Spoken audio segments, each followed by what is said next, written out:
ప్రముఖ bike rider YouTuber Sunny Yadav తండ్రి మనతో ఉన్నారు. వారితో మాట్లాడే ప్రయత్నం.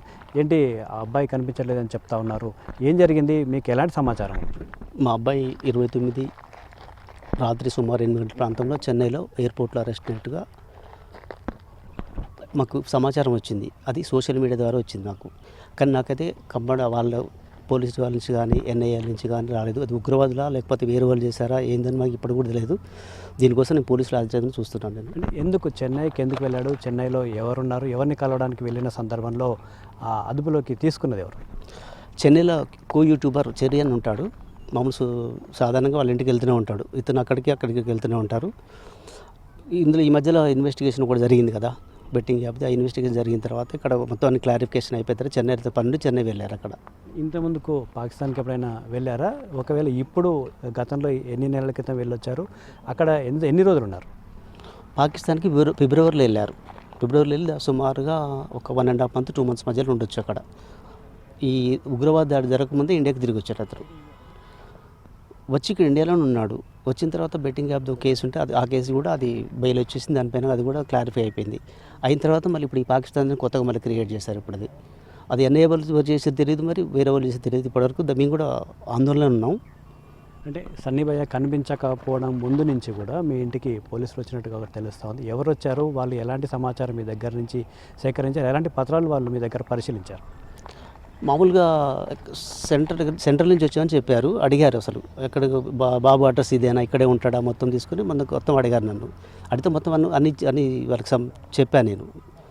చెప్పిన తర్వాత వాళ్ళు వెళ్ళిపోయారు. అంతే, ఏం అడగలేము దాని గురించి. మళ్ళీ నన్ను ఎలాంటి సమాచారం అంటే దీనికి సంబంధించి మీకేమనిపిస్తుంది, ఎవరు తీసుకెళ్లారనిపిస్తుంది? అంటే సాధారణంగా ఇప్పుడున్న సమాచారం ప్రకారం ఎన్ఐఏ తీసుకెళ్ళిందని చెప్పవచ్చు. అంటే ఎన్ఐఏ ఉగ్రవాదులతో సంబంధాలు ఉన్నాయనే దానికి సంబంధించి దర్యాప్తుకు సంబంధించి తీసుకెళ్తారని చెప్తుంటారు. కాబట్టి అటువంటి దానికి సంబంధించి ఏమైనా ప్రమేయం ఉండొచ్చని మీరేమైనా అనుమానిస్తున్నారు? మాకు లేదు, అలాంటి ఏం లేదండి. అతను యూట్యూబరు. మామూలుగా ప్రపంచంలో సుమారు 40 దేశాలు తిరిగి ఇప్పటి వరకు. దానిలో భాగంగా పాకిస్తాన్ ఒకటి. అంతే తప్ప అతను ఉగ్రవాదులతో సంబంధాలు, తర్వాత మల్హోత్రతో ఇన్ని చాలా మాట్లాడుతున్నారు. కానీ ఏమైనా రాంగ్ అసలు అట్లా మాట్లాడడం తప్ప. అసలు పత్రికలు ఇష్టం వచ్చినప్పుడు కానీ, వార్తలు కానీ, సోషల్ మీడియా కానీ మాట్లాడుతున్నారు. అట్లా ఒక క్లారిఫికేషన్ రావాలంటే ఖచ్చితంగా అతను వచ్చిన తర్వాత క్లారిఫికేషన్ వస్తుంది. ఇంతవరకు అసలు కనీసం మరి ఎన్ఐఏలు తీసుకెళ్ళాలి, వేరే వాళ్ళు తీసుకెళ్ళి ఎవరు తీసుకెళ్ళి కూడా నాకు కనీసం ఇన్ఫర్మేషన్ ఇటు పోలీసుల నుంచి రాలేదు, ఎక్కడి నుంచి కూడా నాకు రాలేదు. నేను కూడా సోషల్ మీడియా చూసి మాత్రమే చూశాను. నేను తప్ప నాకు ప్రత్యేకంగా ఏం తెలియదు దీని గురించి నాకు. మీరు చివరిగా ఎప్పుడు మాట్లాడారు, ఏం మాట్లాడారు, ఎక్కడ ఉన్నప్పుడు మీతో మాట్లాడారు?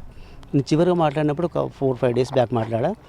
దాని తర్వాత 3 days బ్యాక్ నేను ఒకసారి 29 నాడు కాల్ చేస్తే లిఫ్ట్ చేయలేదు. దాని తర్వాత ఈ న్యూస్ చూసిన తర్వాత నాకు అప్పుడు అర్థమైంది, ఇలా తీసుకెళ్లారని చెప్పింది. కానీ ఇంతవరకు నాకు ఈ రోజు వరకు చూశాను, సమాచారం నాకు ఇవ్వలేదు. ఖచ్చితంగా నేను వెళ్తాను, పోలీస్ దగ్గరికి వెళ్తాను, న్యాయస్థానం ఆశ్రయిస్తాను, వాళ్ళ దగ్గర నుంచి సమాచారం సేకరిస్తాను. అంటే నిన్నటి నుంచి కూడా కనిపించట్లేదు అనేది ఒక బాగా స్ప్రెడ్ అయిన నేపథ్యంలో ఎవరినైనా కలిసారా, ఎవరితోనైనా మాట్లాడే ప్రయత్నం చేశారా? మీ అబ్బాయి జాడ కోసం ఎవరి దగ్గర ఆరా తీశారా?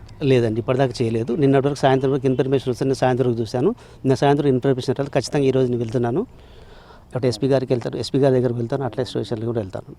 ఏం చెప్తారు ఫైనల్గా? మీరు మీ అబ్బాయి గురించి మీరేం డిమాండ్ చెబుతున్నారు? ఫైనల్ చెప్పేది ఏం లేదండి, మా అబ్బాయి ఆచూకీ నాకు కావాలి అర్జెంటుగా. అతను ఎక్కడ ఉండడం సమాచారం పోలీసులు కానీ ఖచ్చితంగా నాకు ఇవ్వాలి. దాని గురించి తప్ప నాకు ఏం లేదు. ఇక ఒకవేళ ఎన్ఐఏ మిమ్మల్ని కూడా పిలిచి మీతో కూడా మీ దగ్గర నుంచి కూడా సమాచారం ఏదైనా కావాలని అడిగితే మీ సహకారం ఎలా ఉండబోతుంది? నేను స్పందిస్తాను సార్, నాకేం భయం లేదు దాని గురించి. ఎవరు వచ్చినా స్పందిస్తేనే సార్ దాని గురించి మాట్లాడతాను, ఖచ్చితంగా మాట్లాడతాను వాళ్ళ ముందు. మొత్తంగా 29 చివరిసారిగా నేను మాట్లాడాను. ఆ తర్వాత ఫోన్ స్విచ్ ఆఫ్ వస్తూ ఉందని చెప్తా ఉన్నారు. బైక్ రైడర్ ఎవరైతే ఉన్నారో అతని దగ్గరని వెళ్ళిన సందర్భంలోనే సన్నీ యాదవ్ మిస్ అయ్యారని కూడా చెప్తా ఉన్నారు. సన్నీ యాదవ్ సంబంధించిన జాడ తమకు వెంటనే తెలియజేయాలి, ఎవరు విచారణ జరుపుతున్నారో వాళ్ళకి పూర్తి స్థాయిలో సహకరించడానికి తాను తండ్రిగా సిద్ధంగా ఉన్నానని కూడా రవీందర్ చెప్తా ఉన్నారు. కెమెరామెన్ బాలుతో విజయభాస్కర్, NTV, నల్గొండ జిల్లా.